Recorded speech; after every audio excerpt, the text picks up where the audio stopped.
Hello and welcome to European UFOs. My name is Sebastian, and if you like this episode, then please leave a review on your chosen platform. Any sharing and liking you do makes a huge difference to the algorithm and is very much appreciated. Also, if you want to support me in keeping the show ad-free for listeners, then please go to buymeacoffee.com. There, for less than the price of a coffee, you can really make a difference. The link to buymeacoffee.com is in the description. Today's episode takes you on a tour de force through the mysterious, uncanny, and at times rather shocking world of Scottish UFOs. In the remote corners of central Scotland, an area steeped in myth and legend, one small village stands out as the epicentre of UFO sightings and close encounters, at least since the early 1990s. Set against a background of rolling hills, farmland, and misty moors, the small community of Bonnybridge has seen its fair share of UFO activity, making it one of Europe's most notorious UFO hotspots. Sometimes UFOs and their occupants are not only seen, but may directly interact, or rather abduct witnesses. In this regard, Scotland has produced some intriguing evidence. It comes in the form of the Dechmont Woods and the A17 cases, both of which provide a wealth of data to explore the abduction phenomenon. Here, with me to discuss Scottish UFOs, is Malcom Robinson, a seasoned researcher with more than 40 years of experience under his belt. Malcom has written 12 books on the paranormal and UFOs, and has investigated some of Scotland's most haunted places and UFOs, including Bonnybridge, Dechmont Woods, and the A17 abduction. As my discussion with Malcom shows, Scotland is certainly a country with a profound and complex record of UFO activity. Hi Malcom, great to have you on the podcast. Hi Sebastian, it's lovely to be featured on your show. I'm looking forward to it. Excellent. Malcom, you are an absolute legend in the world of paranormal research and ufology. You've appeared on many TV shows, researched some of the most haunted places in Britain, as well as ufological hotspots. So, what got you interested in all of this, and how did you get started? Well, I've always been interested in the world of strange phenomena. Ever since I was a small boy growing up in central Scotland, I had this deep-held fascination for all these things that was weird and wonderful. And when I was younger, my family took us down to theme parks, in England. Blackpool, for instance, the town of Blackpool had a big fun fair at the Pleasure Beach. And the first thing I went to was the ghost train. I loved the ambience and going through and all these spooky things jumping out of you. And as I grew older, I started to read a number of books by Charles Fort, Eric Van Daniken, Jenny Randalls. I was aware of and watched some of the wonderful television programs coming from the United States, the likes of The Outer Limits, The Twilight Zone. And then, of course, there were the big blockbuster movies of their day. The Day the Earth Stood Still, War of the Worlds, Forbidden Planet, all introduced to my young and inquiring mind this fascination for all things weird and wonderful. And later on, obviously, we had the initial Star Trek by, featuring William Shatner and Leonard Nimoy.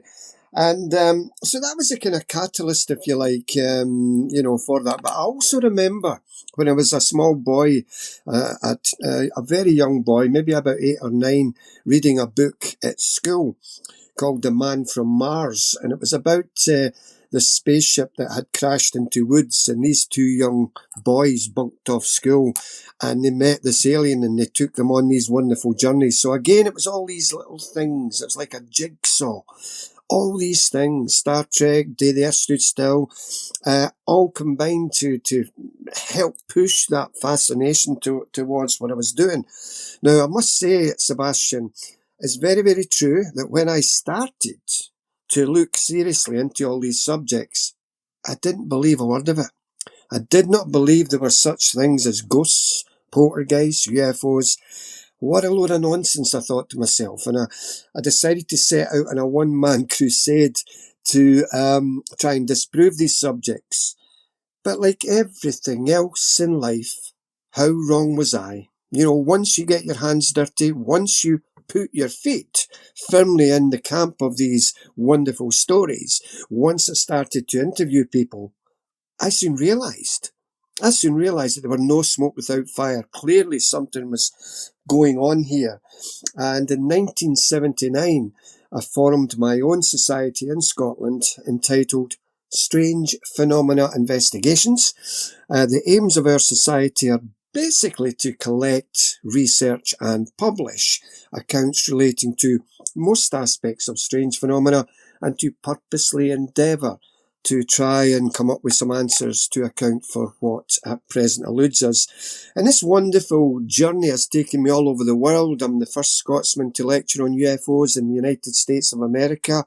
That was in Lachlan, Nevada, also Strasbourg in France, Utrecht in Holland, Carrick and Shannon in Galway in Ireland. And just last year, I was invited to present 2 lectures on board a Marella cruise ship off the north coast of Canada and America, which was wonderful. So yes, that's basically how I got started. And that journey, of which we'll talk about later on in your show, has just opened up a massive line of inquiry into these wonderful subjects. And when you got started with all of this in a more serious manner, researching all sorts of paranormal events, was the ufological angle already present then, or were you basically looking into ghosts, apparitions, and those sorts of things? Well, admittedly, it probably was more the ghostly side of my young inquiring mind, but it wasn't until the Dechmont Woods encounter in 1979, which I was there. I saw the marks in the grass. I helped investigate. I spoke to the police officers. That really pushed me off that fence, that sceptical fence. It was like a big hand pushing me off the fence into the believers camp, or for want of a better word. So once that Dechmont Woods case hit my inquiring mind, that just opened the floodgates, and it made me realise that, hey, wait a minute, these things, there's something going on in the skies of not only Scotland but the rest of the world as well. Yeah, and I think we're going to get into the Dechmont Woods case later on because it really is fascinating. I think it's a case that, deserves globally way more attention in the ufological community. When you started with your own society, SPI, what was the paranormal research landscape like in Scotland back then? I assume there wasn't too much going on in Scotland at that time. Yes, surprisingly, they were not. They were hardly, I don't think they were, maybe there was just probably one little UFO group. They were next to nothing in Scotland looking at the paranormal and UFOs. And obviously, I just had to change that landscape. And once I formed SPI, we put a notice in the newspapers to attract members. We held club meetings. We invited guest speakers. And the more notoriety that I received, I was invited down to England to speak at lectures, etc. But at that time, to answer your question, it was hardly anything in Scotland. So I was so pleased to get that ball rolling and really make things happen. So if you had a UFO case back in the 70s in Scotland, who would get involved in proper research there? Would that be Bufora, basically the British UFO Research Society, or in whose responsibility would that be placed, such a case? Well, I'm glad you mentioned that, because I actually became a researcher and member of Bufora, and I was tasked to look at some UFO incidents in Scotland. I also became a member at that time of MUFON, the Mutual UFO Network, and I met some of their members, and Walt Andrus I met back in the day in London at a conference. And so it was really just to introduce myself, and it's like a big blanket of putting over all these people and trying to find out more. But that's what we did back then, yeah. You already mentioned the Dechmont Woods case as really showing you that there's more behind this, and that, debunking probably isn't a, approach that's particularly warranted in these instances. So was there anything on the paranormal, the kind of apparitions side of all of this, that got you hooked, where you would say, wow, there's really more to this? Because you started out a skeptic, so... Yeah, I mean, the paranormal side of truth be told, and it still is the case today, plays more a big part in my life than ufology. Ufology's there, don't get me wrong, it's up there. But I really, when you put yourself in haunted buildings, when you experience apparitions, when you get slapped, as I've done, when you get your hair pulled by nothing, like I've done, when you get kicked, etc., you soon realise, well, there's nobody around me. Nobody is near me, and yet somebody's pulling my hair. I've seen some astonishing things in haunted houses. I'll just give you a very, very quick, for instance. We were dealing with a haunted house in Stirling, which is a large town in central Scotland. And the lady of the house had a lot of paranormal events happening, things flying off the shelves, pools of water mysteriously appearing on the floors, and she was getting nipped and tucked, etc. And we were in this haunted bedroom. All the equipment was running, the video recorders, sound recorders, nothing. Nothing was happening. And I said to myself, oh my goodness me, why do I do this? Why do I do this? Then bang! Suddenly, the whole room was illuminated by thousands and thousands of tiny pinpricks of white light. It's like a children's November the 5th handheld sparkler, all these sparks flying off. And I said to her psychic, what on earth is this? Oh, Malcolm, that's pure psychic energy. It was covering the walls, the ceiling, the floor, your clothes, your hands. It was everywhere. Then after about maybe 20 seconds, it just diminished. And the room was enveloped into black inky darkness again. So with fingers crossed, we rushed towards the VCR cameras and equipment, press stop, press rewind, press play, in the hopes that we had captured this fantastic spectacle. Nothing. Nothing but blackness. Now, if we had caught this wonderful spectacle, Sebastian, then the skeptics of the world would have said, oh, very good, you've made it on computer, you've done this, you've done that. Sometimes it's so hard to convince people of the veracity of paranormal and ufological phenomena. You know, it's one of these things that you've got to be there in the ballpark to see yourself. Getting it second hand, third hand is no good. And what we're trying to do with our society is just say, look, have a look at our evidence. You don't need to believe it, but this is a testimony. Here are the photographs. With any given case on UFOs, Sebastian, we must dot the I's and cross the T's. And what I mean by that is we have to check with the police. Did any members of the public see a UFO in the given vicinity of our witness? We check with the Ministry of Defence in London. Were any air exercises ongoing at the time of a given sighting? We check with the national airports, the provincial airports, smaller flying clubs. We check everything we can to get an evaluation and a proper answer to any given UFO sighting. You know, you've got to do that. Every investigator worth his or her salt must dot the I's and cross the T's.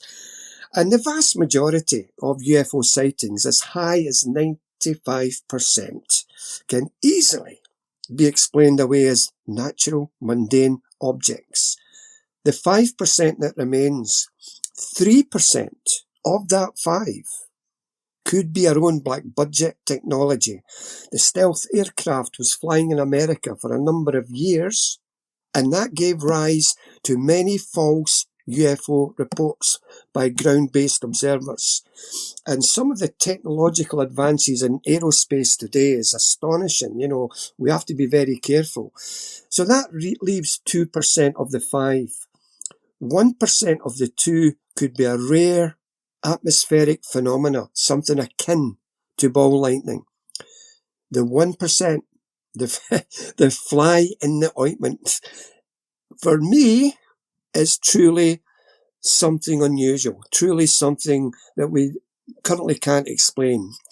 UFOs, as we know, have been seen throughout millennia. They've been seen in cave art, they've been seen in Renaissance paintings, they've been mentioned by many rulers of the planet over centuries.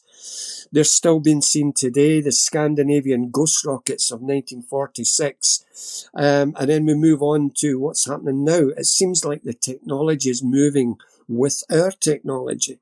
And I would like to give you my thoughts later in the show as to what I think, and I could be wrong, but what I think is going on later in the show.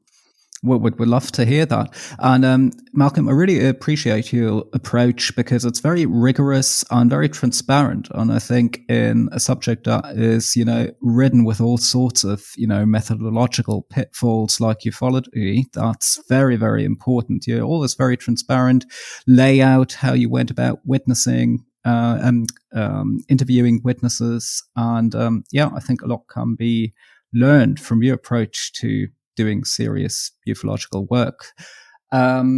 So before we move on to some very intriguing case studies in Scotland, I was going to ask you about your estimate of the current situation of ufological work in Scotland, and how do you think the current situation is in Scotland? Is there a lot of research going on? Is there a lot of interest in UFOs? And Yeah, absolutely. Scotland as a nation has been touched by the UFO presence. Of course it has, just like any other country in the world. Since 1979, when we formed SPI, there have indeed been other UFO societies sprung up, as well as ghost research societies. So Scotland's doing rather well when it comes to research by other like-minded individuals. As far as how it's perceived in the public eye, many newspapers still contact me and ask me my thoughts on a sighting that happened in their neck of the woods. So, they're actually coming to me, which is great. And we in Scotland, that is SPI, every year we put on a massive big conference in Glasgow. It's the Scottish UFO and Paranormal Conference. It's held at the Queen Margaret Union in Glasgow, and we have one coming up on June the 15th next month. And we also, for our members, entice our members to come along to our sky watches, mostly in the town of Bonnybridge, where sightings have been seen, and we'll speak about that shortly. And also the A70 and Dechmont Woods. These sky watches are there to inform people of what can be seen in the sky. These small pinpricks of white light slowly traversing the skies. When I was younger, I thought these were UFOs, but I now know it's obviously just satellites. But for those unsuspecting minds, they might think, is that a UFO? It's not, it's just a satellite. So we inform members of our society on our sky watches what can be seen in the sky. If you look at any aircraft, you've got the red, green and white navigation lights. Sometimes in misty cloud that may look mysterious, but it's not. It's just an aircraft turning at an unusual angle. So we try and educate people to see what's in the sky. And then because we're in a kind of hotspot or a window area like Bonnybridge or Dechmont Woods, then you're in the right environment for perhaps to see something unusual and anomalous. And it's always a good thing to educate the people of SPI and others who want to come along. And how would you characterize the position the media has taken in Britain and perhaps also in Scotland towards anomalous phenomena? Because from what I remember, there is quite a lot of attention in Britain towards these sorts of things, but it's also often rather hostile, belittling the testimony of witnesses and so on. What's your experience after more than 4 decades of researching these things and interacting with the media? Yeah, because I'm at the front line of all these stories, the media, I've worked with the media extensively throughout my 45 years involved in this subject. Sometimes they can be good, sometimes they can be bad, sometimes they can distort stories. For instance, I was dealing with a haunted house, and the journalist, the journalist was with us on this haunted house investigation, and he was lovely. He said, Malcolm, we'll cover the story honestly. And when the story came out in the newspaper, it was a total rubbish. And I quickly telephoned the journalist, why did you do this to me? Why did you do that? And he says, look, Malcolm, it wasn't me. I submitted the story to the editor and he says, it's too nice. Let's give it arms and legs. Let's put salt and pepper on this story and take it out somewhere else. Excuse me. And that's the way that some of these journalists work. But in the main, they've been okay. They've been, writing about these stories in a genuine manner. It was pretty bad back in the day, but I think as more TV shows have come on, movies, they recognise that these things are indeed the real deal, and so they're giving a lot of airtime and newspaper columns to it, yeah. Yeah, and I suppose it's also a double-edged sword because on the one hand, we, like people in the ufological community conducting research on these issues, do want news coverage because that's the only way of getting the message across to a larger audience.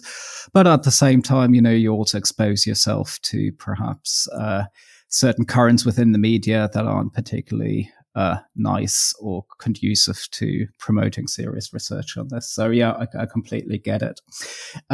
Malcolm, you've already mentioned Bonnybridge, and I would love to hear more about this because, I think it's already season 4 of Skinwalker Ranch in the US airing, which has become known as the hotspot of UFOs and all sorts of weird paranormal activity.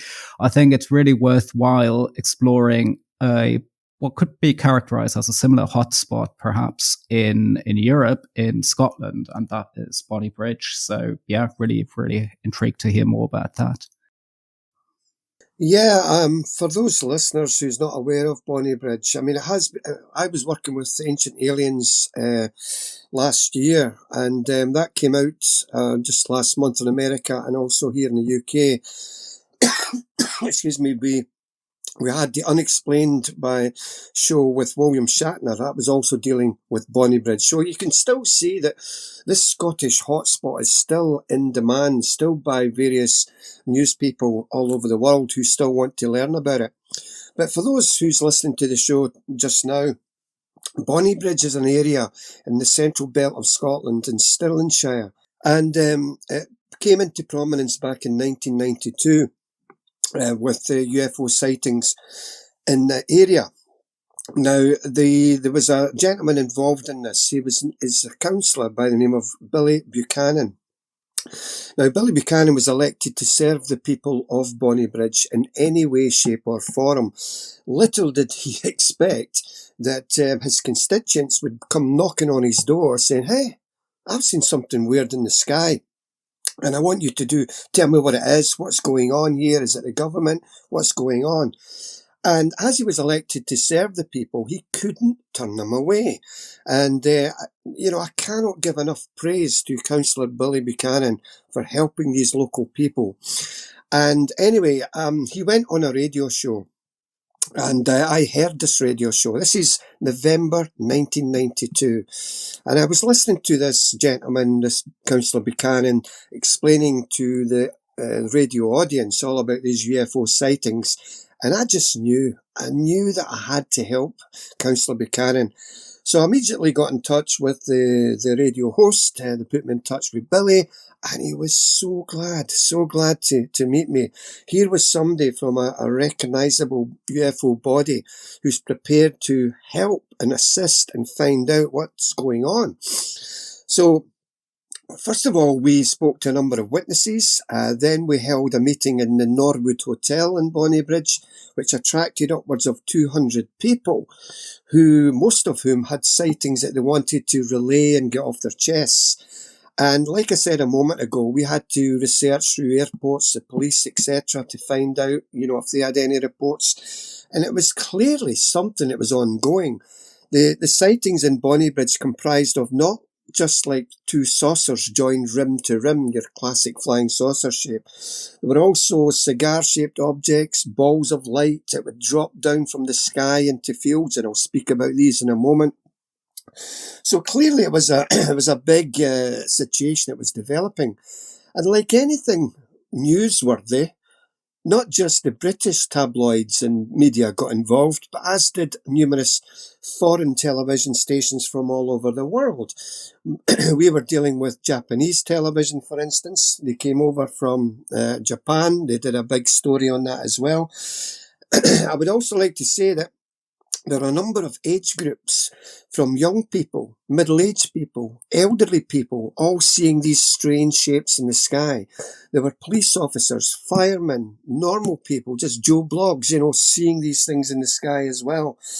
But I should point out that even before I met Councillor Buchanan and in the 1992 sightings, I had been dealing with UFO reports 10 years before Bonnybridge in 1982.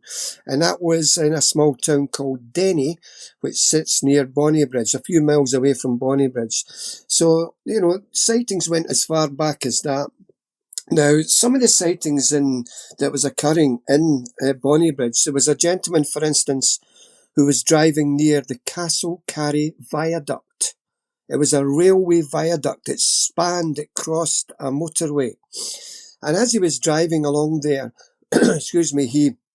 he saw a large black triangular craft sitting near above this viaduct. He's driving and he slowed down the car and he peered through the windscreen of the car and he noticed that other drivers were slowing down as well.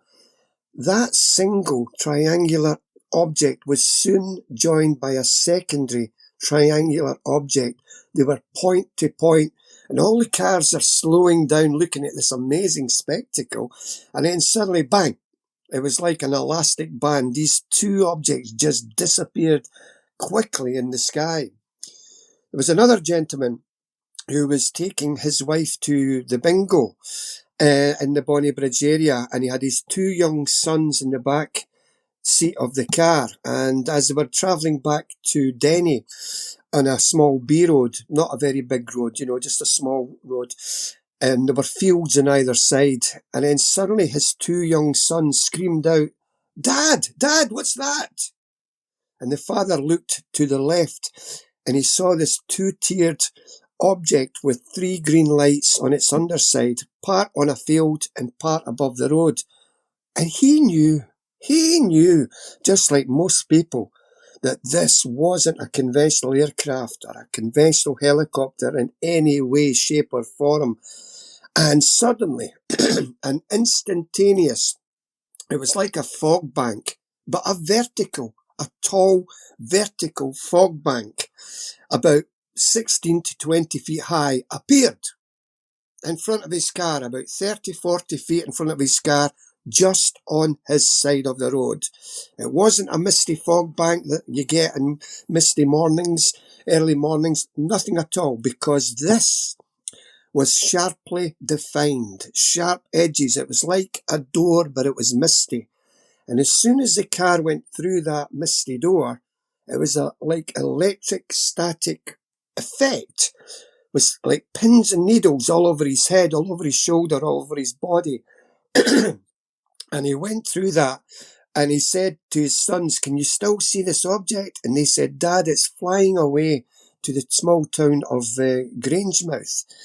And again, it's just one of the many UFO stories that's been featured in Bonnybridge. We had a mother, a daughter and her son was walking on the moors behind the town of Bonnybridge. It's all farmland and fields. And they're walking along this kind of farm path. And then suddenly this blue ball fell out of the sky and landed on the road next to a field. And as it did so, this wire fence that was sitting adjacent to the field started to vibrate and shake. And then suddenly this blue ball took off into the sky. So, like I said a moment ago, it's a combination of what appears to be structured objects and light phenomena as well. Excuse me. We also had a sighting in Polmont, which is near the town of Bonnybridge. And the story goes with this one was that two young men were taking their camera to take night photographs of the Grangemouth petrochemical plant, which is near Bonnybridge. Excuse me. And as they set up their camera, they became aware of a red ball of light coming from the Ochil Hills, which is a mile or so away, a couple of miles or so away from their area. And then this light came so quickly, it stopped about 200 feet above their heads and started to lower itself down on the two gentlemen. One of the gentlemen had to bend over backwards with his camera and took a photograph of the underside, which some of your listeners will find on the internet. If you type in Polmont Reservoir UFO photograph, excuse me, the photograph showed a circular object with a concave underside, and it's throwing off light. And the normal investigation we did showed that there were nothing flying in that air at that time. Now, Councillor Buchanan and I have been down to 10 Downing Street on numerous occasions with petitions signed by the people of Bonnybridge and Stirlingshire asking that the British government open up a governmental inquiry into these sightings. We've petitioned various Prime Ministers, Gordon Brown, John Major, Tony Blair, David Cameron. It's all fell on deaf ears. The statements we're getting back from 10 Downing Street in Whitehall and the Ministry of Defence say that as these objects do not constitute a threat to the defence of the United Kingdom, the British government will not seek to open up any governmental inquiries as to what these sightings are. Now, Sebastian, we are so annoyed and angry at these statements because some of the people in Bonnybridge said, Malcom, the object was so close I could have thrown a stone at. They're educated people. They know that it's not an aircraft or a helicopter. Bonnybridge is on the flight route to Edinburgh Airport, Glasgow Airport and Cumbernauld Airport. So the people of Bonnybridge know that they're normal aircraft overflying that area, but these are unlike any particular aircraft that's been seen in the skies, you know.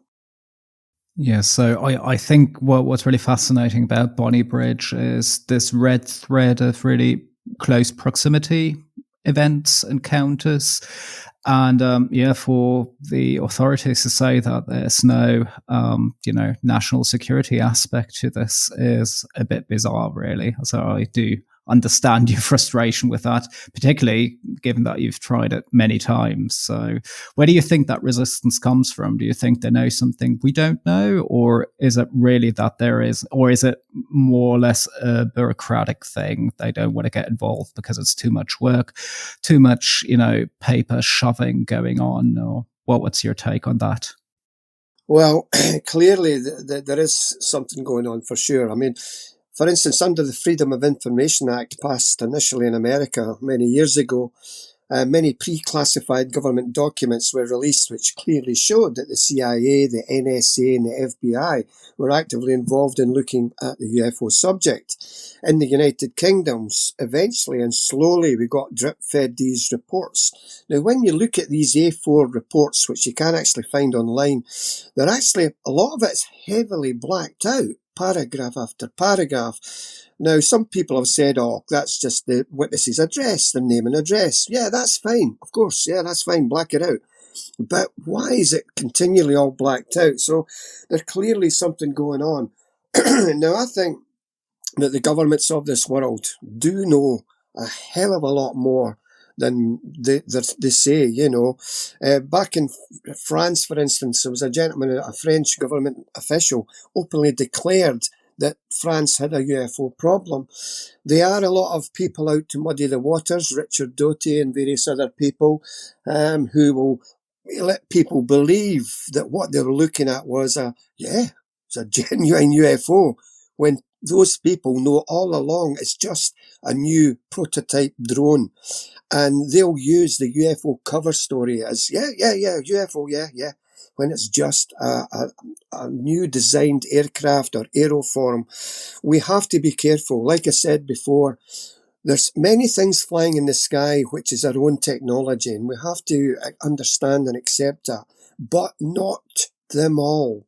I would not be in this wonderful field of study if I truly and honestly didn't believe that mankind is dealing with some form of non-human intelligence, something that's always been with us. And if it's not, then there must be some form of global psychosis, but I don't think that either. I truly think there's something going on in the skies of planet Earth. And even if it were a purely psychological phenomenon, which, by the way, I don't subscribe to either, even that would be worth researching and very interesting. So regardless of how you spin it, it's worth investigating.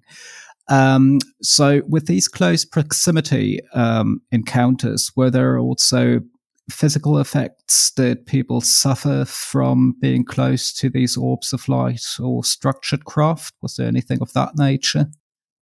Well, I must admit, as far as that goes, as far as I'm led to believe, there haven't been any. Having said that, who knows, maybe there are effects, maybe there are people holding back. I'm sure you would agree, Sebastian, for every one person who puts their hands up and says, I saw it, I saw a UFO, how many people behind that one person, 2, 3, 4, 5, also saw it, but won't come forward for fear of ridicule. And that's the problem we have, not just in ufology, but with ghosts, etc. Many people experience the strange world of UFOs and ghosts, but they'll never come forward for fear of ridicule. And this is why, I'm looking to reach out to these people and say, look, we'll give you a false name. We need your story, because ufology is one big, massive jigsaw puzzle affecting the whole world that we need to put the pieces together. And somebody may have some information that could prove beneficial to other given sightings. So we have to be careful with that, yeah. And as you already said in your introduction, it's an area, Bonnybridge, received much of media attention, but also much attention in the ufological community. And is it right that Stephen Greer also visited you back in the 90s to have a look at Bonnybridge and do some research there? That's correct. Stephen Greer did come over to Bonnybridge back in the 90s with his team, and they looked at some of the evidence that we had. I wasn't involved with his visit, I must say. It was other researchers at the time, and I'm led to believe that he took away a piece of video footage, which was great evidence, which we never got back. So I'm led to believe. If that's wrong, I apologise, but so people tell me. But it was great to have Stephen Greer over, because obviously the CSETI, his protocols, etc., are interesting. We should never, ever poo-poo somebody's bizarre ideas just because to some people they seem outlandish and ridiculous. Let us not forget, we laughed at Thomas Edison, we laughed at Marconi, all these people, these engineers and scientists who said these things are going to work. We laughed at the Wright brothers, where at Kitty Hawk, man's first flight, that'll never get off the ground. Oh, sorry, it's got off the ground. So what I'm trying to say is some people tend to laugh and poke fun at things that sound outrageous. And we should never ever do that, because mankind were at the bottom rung of an extremely long ladder of understanding. And let us not forget that planet Earth is but a tiny, tiny grain of sand on a huge cosmic beach. It's incomprehensible to think that we stand alone in the vastness of the cosmos. Oh, very, very true. Is Bonnybridge, to your knowledge, are there any other paranormal events apart from UFOs going on?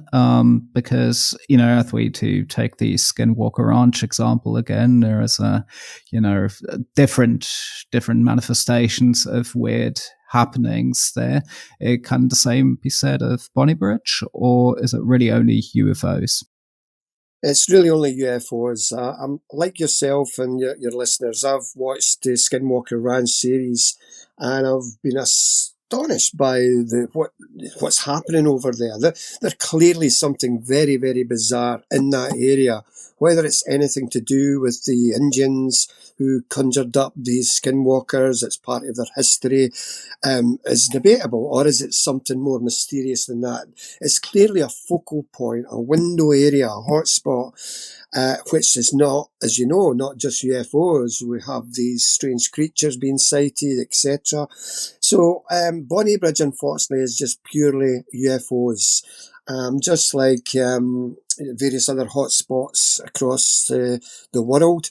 Australia, the Nullarbor Plains, etc., Gulf Breeze and Pensacola. But as far as I know, it's just UFOs in the Bonnybridge area, yeah. What's your personal take on these window areas? Is there anything special about Bonnybridge in your opinion, or? There's nothing special that we can, because it's a question we've been asked many times, is there something unusual in the Bonnybridge, Stirlingshire area that could prove interest to others? Quotation marks. And they're not really, there's not any Air Force bases, there's not any nuclear facilities or anything. It's just an area, a beautiful area of central Scotland, which is covered by towns, fields, etc. So yeah, we just, to be honest, we don't really have a logical explanation as to why Bonnybridge was singled out by this attention. I remember, I remember when Councillor Billy Buchanan, who's worked with me in the Bonnybridge sightings, he was asked by a journalist, why Bonnybridge? And Billy's answer was, why Bethlehem? Meaning, why was the baby Jesus born in Bethlehem and not somewhere else in Canada or something? So it's maybe a rhetorical kind of question, but we don't know. We don't know. Yeah, and some mysteries will, never be solved. But I think it is an interesting thought experiment to go through those sorts of questions. Now, Malcolm, you already said that it's very important to collect and report on all sorts of evidence, even if it doesn't chime with our current understanding of the world. And I think Dechmont Woods and the A17 abduction cases are very interesting in that respect. Could you give us an overview of perhaps starting with the Dechmont Woods case? Because you said it was also your first UFO case you properly investigated. So I'd be really intrigued to hear more about that. Yeah, I mean, the Dechmont Woods case is a massive case. And that was the case in 1979 when I was still trying to prove that UFOs were nonsense that took me off the fence that I mentioned earlier. And how it all started for me was I read, it was a combination of things. I heard about it on the radio and I read a piece in the newspaper about this gentleman who had seen this UFO in Dechmont Woods. Now, Dechmont Woods, for your listeners, is an area in the central belt of Scotland, probably about 10 miles or so from Edinburgh. And so what happened was, now, a gentleman, Robert Taylor, he was employed by the Livingston Development Corporation. Livingston is a small town near Edinburgh and near the location. Now, it's fair to say to yourself, Sebastian, and your listeners, that Bob was a war hero. He went over to France on D-Day 5. He was in a tank regiment that helped liberate Bergen-Belsen concentration camp. And we know the horrors of the Nazis, what they did there, and various other camps in Poland and Germany itself. So he was a war hero. When the war finished, he settled in Scotland. He got employed by the Livingston Development Corporation in the forestry department. And his job effectively was to ensure that no cattle or sheep strayed into the woods. He had to, make sure that the woods were in good shape. Very, very mundane job, but he was happy to do it. He was an outdoor man. He loved the outdoors. And like most people, he had heard about UFOs, read a little bit about them, but he wasn't really involved in ufology. It wasn't a fascination for him. He just had heard about it, like most people. All that changed. All that changed, for on the morning of November the 9th, 1979, he jumped into his pickup truck, accompanied by his Irish red setter dog Lara, and they drove part way into Dechmont Woods. He alighted out of the pickup truck and he started walking along this forestry ride. Trees to his left, trees to his right, and he walked several hundred yards down this forestry ride and he came upon a clearing in the woods, and he stood transfixed. He couldn't believe what he was looking at. For there in the air, about 30 to 40 feet above this clearing, was this large dome-shaped craft with a flange going around its perimeter, with cross-like projections sticking up from its flange. And then suddenly it dematerialized, then rematerialized, dematerialized, rematerialized. He could see the young trees in the background. Then it would solidify again. And his dog was barking furiously beside him. And he's standing there, he can't comprehend, what is this thing? He knew it wasn't an aircraft or a helicopter. Then, as if the bizarre scenario couldn't get any weirder, it did. For what resembled 2 Second World War sea mines. Those spherical balls with the wee prods sticking out that bounced about in the North Atlantic shipping lanes during the Second World War. Similar to that, descended from beneath this hovering object and impacted on the grass. They started rolling across the grass towards him, making a sucking or a plopping noise as they did so. They stopped, and they projected these rod-like projections towards his person, grabbing him forcibly at the hips.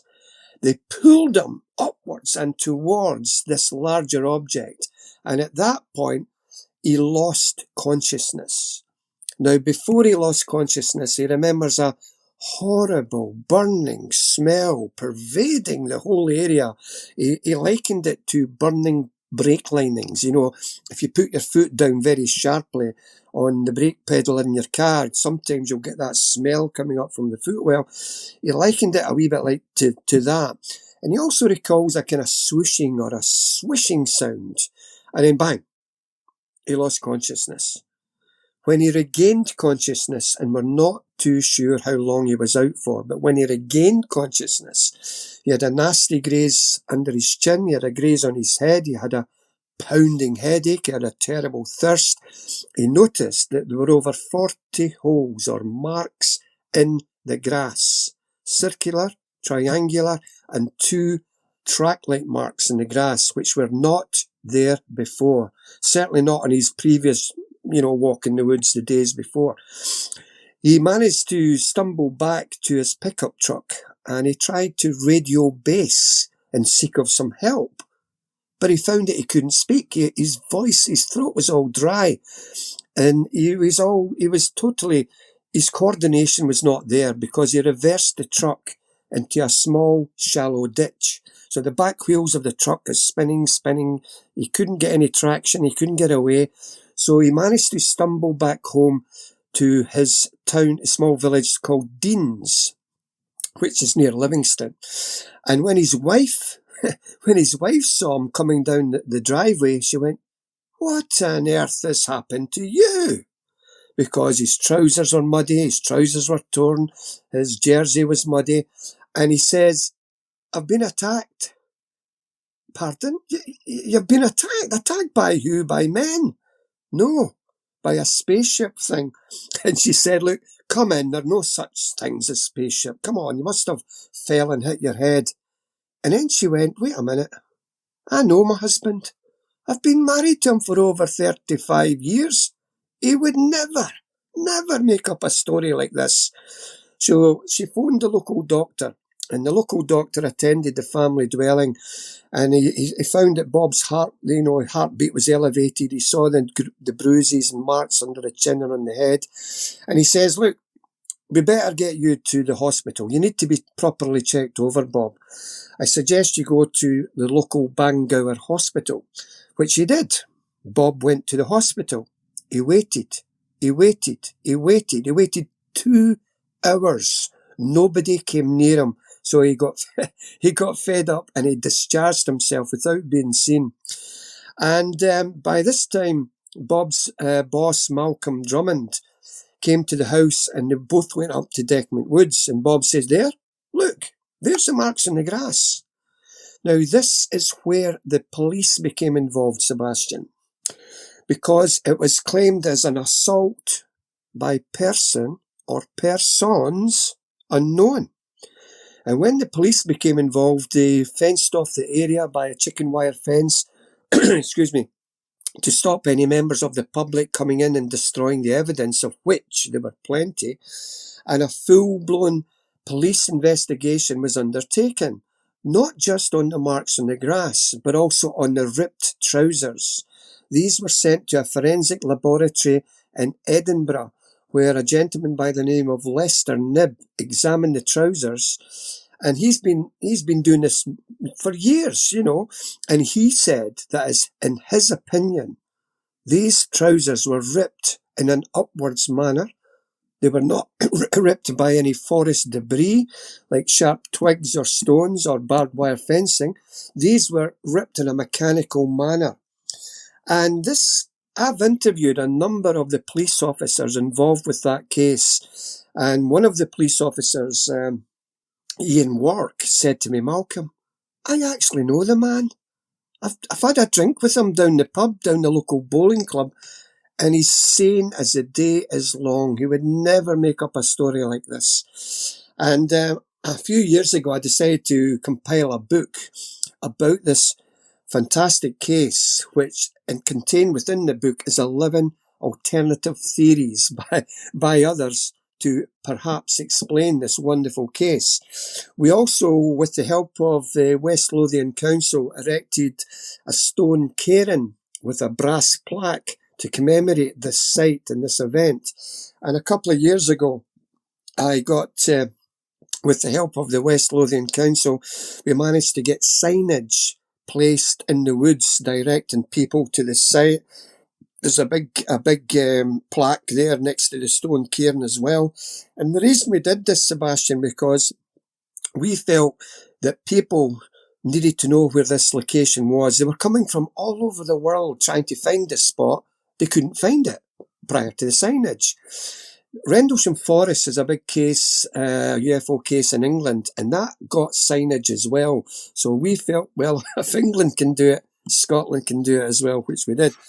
But it's... Yeah, that's fair enough. Yeah. But yeah, it's just one of the biggest cases in Scotland, and I could say so much more on that. But that's the basic what happened. Thanks a lot for this synopsis. I think it gives us a really good idea of, all the really hard data and involved in this fascinating case. Were any soil samples taken from those 40 holes that were found? Yeah, also attending the scene that day, along with myself, was famed researcher Andrew Collins, who's written extensively about the mysteries of Egypt. He was a young man. I was only 21, 22. He was the same. And he took soil samples for Bufora, the British UFO Research Association. And those were sent off to London to be analysed. And I'm sure you're waiting on me telling you the results of that analysis. Yeah. Well, he said to me, and I met him on the Ancient Alien show a few months ago when we were recording the show. I says, "Whatever happened to those soil samples?" He says, "Malcolm, they were lost." "What do you mean they were lost?" "Nobody knows where they went to. So they haven't been analysed?" He says, "No, we don't know." And it's a shame because, as I say, I was only a young researcher. I was starting my career, 21-year-old. I wish I had have taken soil samples. This is in the days before the internet and iPhones, and I took some cine footage. I took some photographs of the marks in the grass, which thankfully we still have. But yeah, I mean, I remember we took a psychic, one of SBI's psychic, when we commemorated the case back in 1993, I think, with the Stone Cairn, with members of the press there. And Helen Walters, lovely lady, great psychic, she sadly passed away last year. She was staring into the trees. And I went up and I tapped her on the shoulder and I said, "Helen, what are you looking at?" "Oh, don't you see them, Malcolm? Don't you see them?" I said, "Sorry, see what?" And what she said, Sebastian, was she could see, believe it or not, she could see a grey alien's face appear within the trees, and also a red ball that was dancing and weaving in it of the trees. Now, I couldn't see a thing. But I'll tell you what, I believe wholeheartedly in what she said she saw. She was a very, very gifted psychic. She helped on the A70 case. She was also a hypnotherapist, a qualified hypnotherapist, and we'll speak about A70 later. But she said she saw that. That was absolutely incredible. Now, I've been offered thousands and thousands of pounds to part with these trousers by an American businessman. And I refused to do it because these trousers, which I still have these ripped trousers here in my home in Scotland. I take them on my lecture tours, I take them on TV shows, and I will not part with them. And people have asked, well, what happens when you pass away, Malcom? You know, where does the trousers go to? And I've often said I would like them to go to the Museum of Scotland in Edinburgh. There are many artefacts of Scottish history in there, and people may say, well, you don't want that, silly, that's stupid. What do you want that in there for? It's still a piece of Scottish history. And I've often said, Sebastian, I call them like the Turin threads of ufology, you know. Absolutely. And I mean, it's also not only a piece of cultural history, it's also a piece of evidence. So I think it's really, really good that you're protecting those and, trying to preserve them for eternity. Very, very good. Well, sorry, Sebastian, one thing I should interject, my apologies, is that you've obviously, about psychometry. And for any listeners that's not aware of what psychometry is, it's like holding a coin or a medal or something in your hands. And if we have a psychic doing that, they can tell you all about that person. So I decided to do a control test with the trousers, psychometry test with the trousers. And in one polythene bag, was just a normal pair of trousers, and in the other polythene bag was the Bob Taylor's trousers, and we switched them about, and even I didn't know what was in them. And we gave the trousers to a psychic, and when she was holding the Bob Taylor trousers, she obviously squished it. She knew it was a piece of clothing or something, or a cover or something, a blanket, whatever, because she could squash it in her hands. As soon as she did that, she went, "Oh my God." And I went, "What? What is this, Malcom? What is..." "Well, you tell me, you're the psychic." She says, "I'm getting a man in some woods, and he's been thrust up against a tree, and I'm getting pinpricks of electricity in my fingers, and I don't know what that is." And I'm going off tangent here. I'll tell you another very, very quick story. My apologies. Talking about psychometry. I gave a lecture at a big convention down in England a few years ago, and a psychic was doing psychometry tests, and she asked people in the room to pre-warn people in the room a few days ago to bring something along from their family members, and she would tell them who they were, etc. Anyway, I brought a stone along with me that day, and my stone was the last to be held by this psychometrist. And as soon as she picked up that small stone that I put in this tray, she screamed out, and she went, "My God, what is this?" And again I said, "Well, you're the psychic, tell me, what are you getting?" I said to her, "What are you getting?" "I get despair, I get anguish, I get horror. Oh, this is horrible, horrible, horrible. What is it? Where did you get that stone, Malcom?" I says, "I got that stone from Auschwitz-Birkenau, from the demolished where the gas ovens were. That's where I got that stone." And she picked it up. She didn't know where that stone came from. And the psychic emanations on the stone was still very much there. My apologies for going off tangent. I just felt I had to get that story in. No. I think it's very worthwhile relaying that in this context, because it is a piece of evidence, and so it's very, very important. So was Robert Taylor submitted to any form of hypnotic regression, or was that not the case here? Well, he was, unbeknown to me, and I've mentioned it in my book. There was a stage hypnotherapist by the name of Robert Halprin, and I think it was either Glasgow or Edinburgh, probably Glasgow. And he was well known for getting people on stage and making a fool of them. And I did not have anything to do with this scenario. I was a wee bit annoyed when I found out about this. Apparently the story goes that Bob either went to see him or Robert Halpern came to see Bob, and they took Bob back to November the 9th, 1972. Bob relayed it walking along the woods. He relayed seeing this strange object. He relayed the two spherical spheres that descended from the object, attacking him, and then bang, blackness. There was an impenetrable blackness that the hypnotherapist couldn't penetrate. He couldn't lift this veil of blackness up. Is that because there were nothing after that veil of blackness? Or is it because there was something set in Bob's mind that he couldn't relay any further recall? Now, hypnosis, you have to be very, very careful. I'm sure you'll agree with hypnotic regression on any given UFO case. People can lie, people can drag up through cryptomnesia, something that they read as a small child in a book. For instance, like they may remember it being a seafaring captain in the 17th or 18th century. It wasn't them at all. It was something they read. Maybe even cellular memory. You know, cellular memory is something people get the heart transplant or a lung transplant, and suddenly they get the memories, or they want to climb trees or ride a motorbike that they didn't want to do before. How is it possible that cellular structure, once you transplant a heart or a lung, can give those people memories? So with hypnosis, we have to be very careful that it's not false memory or something that they've read in a book. Now, that said, researchers should still use it and leave it as a side issue. Here's something we got out of hypnosis. You take it or leave it.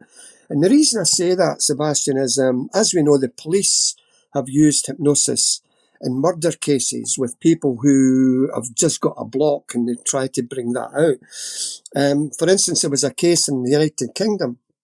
There was a big bank robbery, and a lady saw the car driving off from the scene of the robbery. And the police asked her, what was the number plate? What was the license plate on that? Oh, I don't remember. Honestly, I don't remember.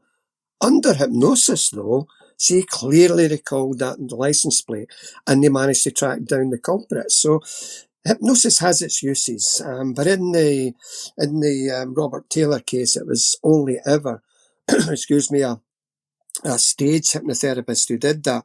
And I remember Robert Taylor used to communicate me again pre-internet by letter, and he says, "Malcom, oh, how I wish you were there that day to see what I saw, and how I wish my dog could talk. Yes, if only." Yeah, that's understandable. And I mean, in terms of hypnotherapy, I think it is a valid approach if you are transparent with the data, which you are. I mean, you've published the transcripts, which brings us to the A70 abduction case. And I think that's very important, because then you can see which questions were asked, how were they answered, because I think one of the big arguments always against hypnotherapy is that there might be leading questions. But obviously, if you're transparent with the transcripts and the data, then, you know, that can be falsified. So, yeah, that's definitely a good thing to have this data available. But speaking of the A70 case, it did remind me, when I was reading your book on this, a bit of Incident at Devil's Den by Terry Lovelace, in that you also have two rather youngish chaps who are, you know, traveling solo in the middle of nowhere, basically, and then have this dramatic event. And it also seems that afterwards, which is quite dramatic, they basically had to endure various psychological traumas, and also basically their friendship basically fell apart. So it's quite a traumatic experience they had there. So, but that's just, you know, as a brief introduction, but I'd be happy for you to give us a basic overview of what happened. Yeah, again, it's it's one of the biggest cases in the annals of Scottish ufology. It's known as the A70 incident, or UFO incident. Now, as a researcher, I was aware of many UFO abductions the world over, America, Canada, Venezuela, Spain, etc. But I had never dealt with those cases. Like many others, I only had read about them. So I couldn't really say with any sincerity what I really felt about these cases. It would be remiss of me not to. I just couldn't do it. So all that changed when two men made themselves known to me back in the early 1990s, and I got a phone call from Gary Wood, who was one of the two witnesses in this case. He proceeded to tell me about a strange incident that himself and his friend Colin Wright had on an August evening back in 1992. So here is what transpired. It's a massively long story. I'll do my very, very best to cram it down into a few moments. On this August evening, they had jumped into their car and they left the built-up city of Edinburgh with its long tenement buildings, etc., grey granite buildings, and they drove down a road called the A70. Now, when you leave the built-up city of Edinburgh, then you're left with fields on either side. Fields to your left, fields to your right, farmland, moorland, very, very quiet and desolate. And they were driving down this road. It's a road they have driven down a number of times before without any incident. Again, like most people, I'll keep saying it, they were aware of UFOs, newspaper reports, television, but they were not interested in it. Just like most people, they were not interested in it. So they're driving down this A70, and it was late at night, about 10:30 or so at night, and or 11:30, I can't quite recall now.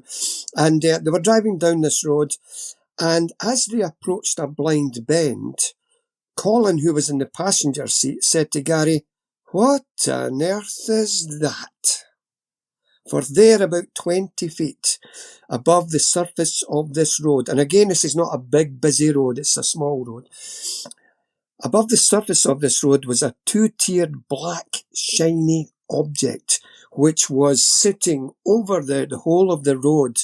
And again, they knew it's not an aircraft, it's not a helicopter. What is this? What shall we do? Shall we stop and go back? They decided not to stop. They decided to continue on their journey. And as they went beneath this hovering object, this object emitted like a silver shimmering curtain of electrostatic light particles descended from beneath the object, the surface of this craft, whatever it may be, and hit the car.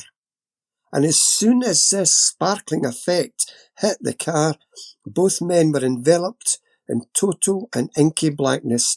They couldn't see their hands in front of their face. They couldn't see the dashboard of the car. They couldn't see each other. Are we dead? That's what they thought. Are we dead? Is this what death feels like? Then thankfully their sight was regained. The car was on the other side of the road. Here in the UK, we drive on the left, you guys driving the right. So the car's on the right-hand side of the road. You had to pull the steering wheel and pull it back to the left-hand side without crashing into the grass verge. And they drove to their destination, which was a small village called Tarbrax. And they hammered on the door, no answer. Hammered on the door, no answer. Eventually a window opened, and Katrina, who was one of the ladies of the house, they were going to see two people in this house to deliver a satellite system. She opened up the window and screamed out of them, What time do you call this? You're an hour and a half late." Now the journey, Sebastian, should only have taken them about 35 minutes, and they were an hour and a half later. So they proceeded to enter the house. They told the occupants of the house about this strange craft, this shiny, metallic, strange-looking, wingless craft sitting above this road. And that night, and subsequent nights thereafter, they had strange dreams of these small, grey creatures. 3.5 to 4 feet tall, large pear-shaped heads, black inky almond-shaped eyes, grey, bluey, translucent skin coming into their dream world. And then they found scars in their body that previously were not there. We all know our bodies. We go into the shower, we go into the bath, we know our bodies off by heart. These were fresh, scoop-like marked scars, etc. How on earth did they get there? So Gary says to himself, what do you do? Who do you tell about these things? Do you go to the doctor? Do you go to the police officers? Do you go to the fire brigade? Who do you go to? So what he did decide to do, he went into his local library in Edinburgh, and he went to the kind of UFO and paranormal section, and he picked out a book by famed British authoress Jenny Randalls, who's a big hero of mine. And my address was at the back page of the book. And he telephoned me, and I invited him and his colleague Colin to my home. And I sat them down, interviewed them on video. I've still got the videotapes of that interview.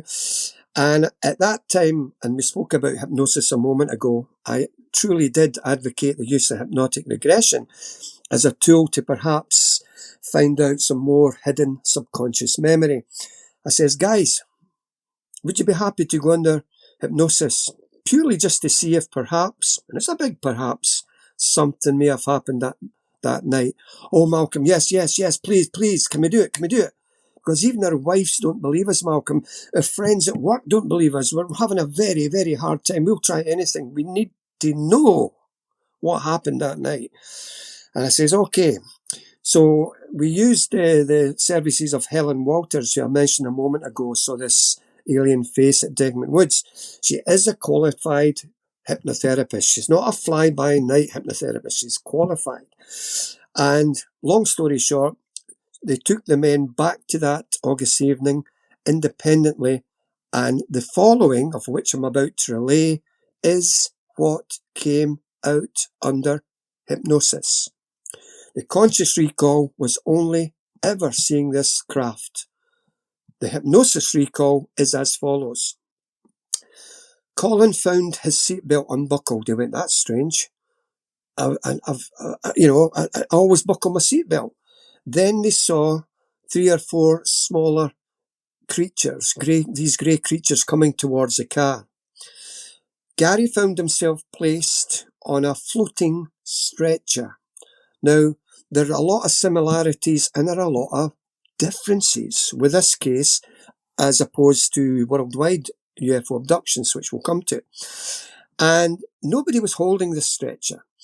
And they were taking on board, presumably, on board this object, whatever it may be, and independently taken to different areas of this craft. Gary found himself on this flat, raised table. He was completely naked. He says, Malcolm, I couldn't move a muscle. I could only move my eyes. I desperately wanted to punch one of these small greys. I couldn't move. I couldn't move a muscle. And at the foot of this bed were these small grey beings, one of whom was holding like a pendulum with orange pulsating light moving around his leg and his stomach. And he says, as they did that, it was like a hand was inside my stomach, pulling and pushing all my entrails around. He says, I was in extreme discomfort. And Colin, on the other hand, found himself on a kind of curved chair on one occasion, and he had a needle going into his side of his eye. He also found himself encased later on when we did a different hypnotic regression. He found himself encased in a long glass or perspex tube. He was attached to a chair. He was unclothed. He had no clothes on. Again, he couldn't move other than his eyes. To the left and to the right, he could see other males and females encased in a similar glass or perspex tube. And getting back to Gary on one occasion looked down on the floor of this room. He says the room was devoid. It was a silver, shimmering, silvery room devoid of any instrumentation. It had a curved ceiling, a convex ceiling. And he saw on the floor a naked female, a teenager, maybe 17, 18 years of age. And she had her sitting on the floor with her knees up under her chin, with her arms folded around her knees. And she gently turned her head and looked in Gary's direction. She had tears running down her face. And Gary says, Malcom, she looks so sad. I'll never, ever forget her face. And it was, again, one of these things. He also claimed he saw some circular device free-floating in the air above his table, tumbling and tumbling and tumbling. And also coming up from the floor was a can-shaped device. If you can imagine an ordinary can of beans in your cupboard in your kitchen, only it would be about 3 or 4 feet tall. Same kind of shape, that's what I'm getting at, same shape. Something similar to that rose up from the floor when Gary was on this flat table. And then a part of it elevated. It was like a piece of it elevated out.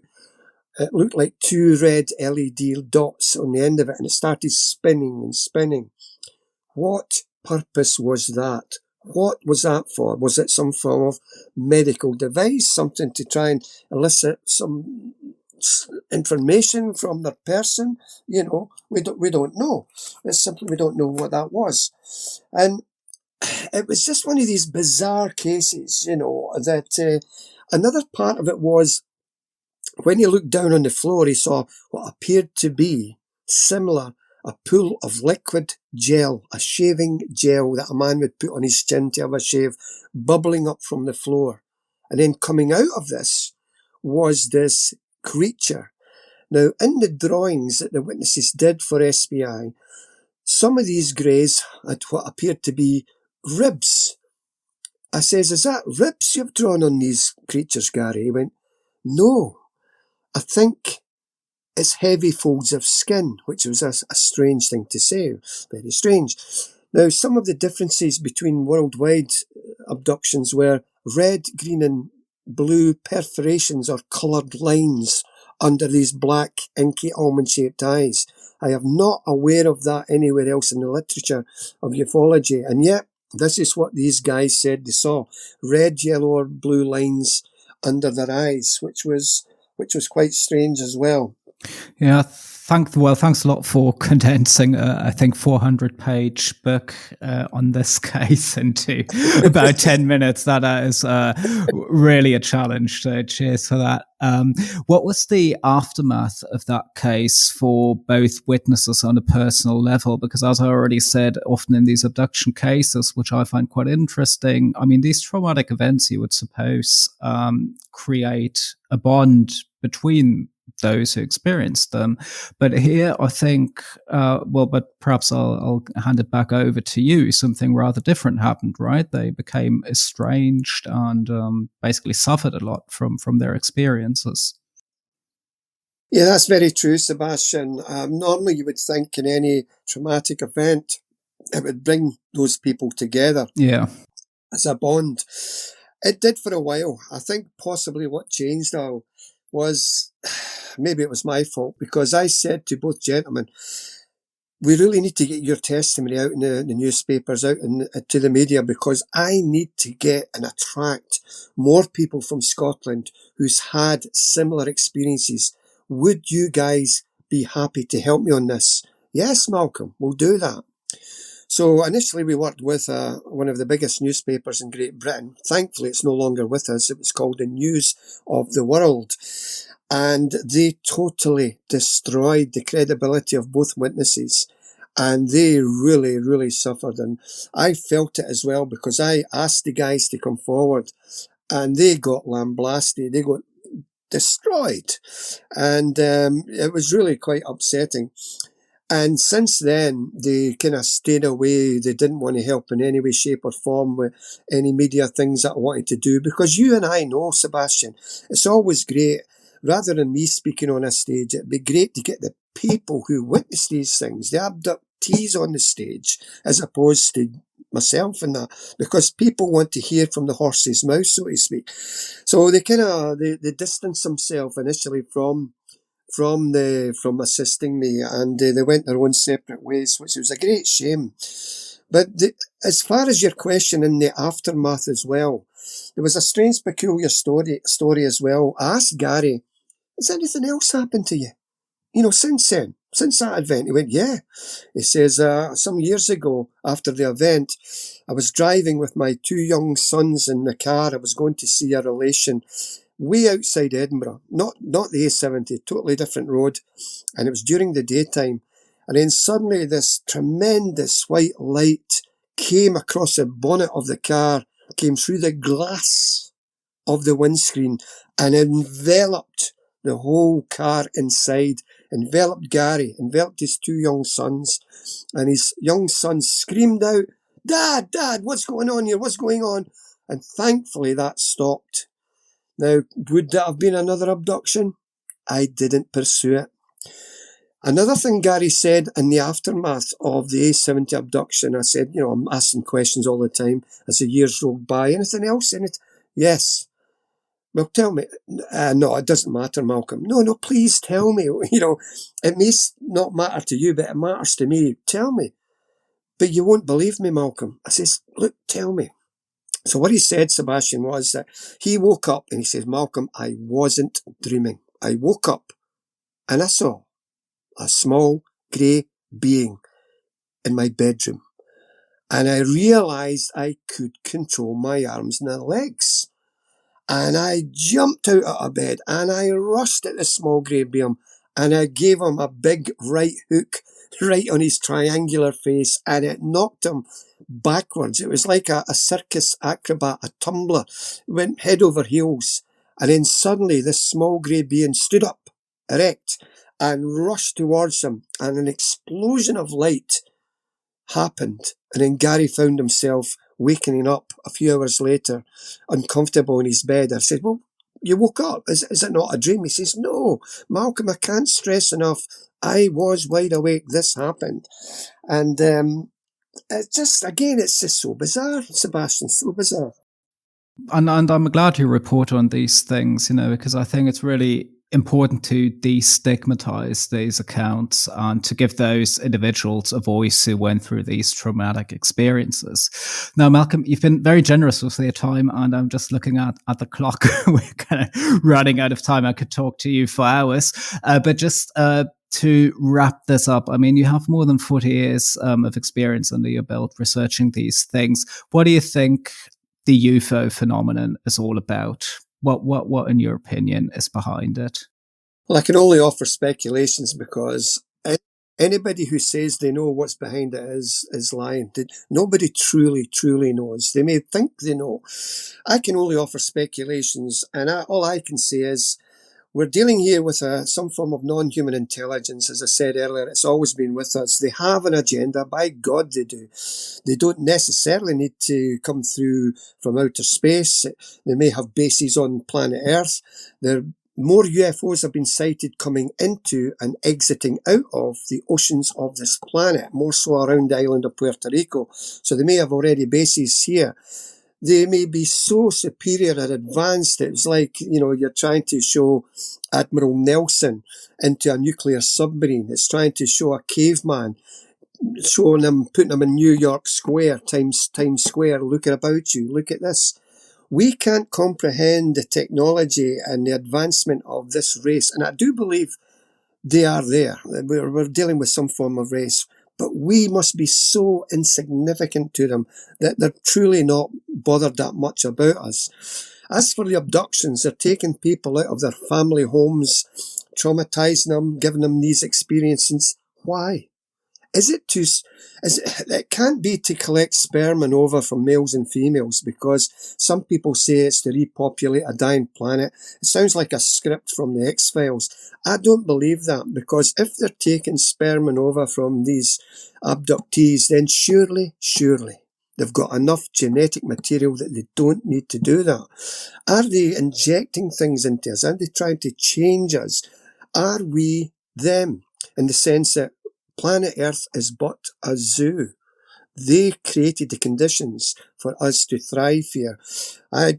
People may say, no, it's Darwin, the evolution of the species. We crawled from amoebas. I don't believe that. I think we were genetically put here, and maybe that's what's going on. Pure speculation on the part of myself. No, No, thanks for sharing. I mean, as you rightly said, anyone who claims to know everything in this field is wrong by default. So I do appreciate that. So Malcolm, where can people find your extensive work and what are you currently working on? And I will put all the links in the description of this episode. Yeah, I've written 12 books on a combination of UFOs, ghosts. I've even written about Nessie. I've been down in the Loch Ness submarine. These books can be found on Amazon. I'm currently writing a book on Bonnybridge with Ron Halliday. It's another Scottish researcher. We're in the midst of getting that ready. Fingers crossed that should be out later this year. So I'm also available to chat with anybody on Facebook, and I'd love to hear from any of your listeners. I'll answer any emails. It'd be just nice to hear from people. I'm not an expert. I may have 45 years in the field. I don't have all the answers, but I can certainly give you my opinions as to what's been going on. Thank you, Malcolm. It's been such a pleasure having you on today. And we should definitely repeat this at some point. You are a very busy man and researching lots of things. So it would be interesting to get more insights into what you're doing. So thanks, Malcolm. It's been a pleasure, and good luck to you, Sebastian.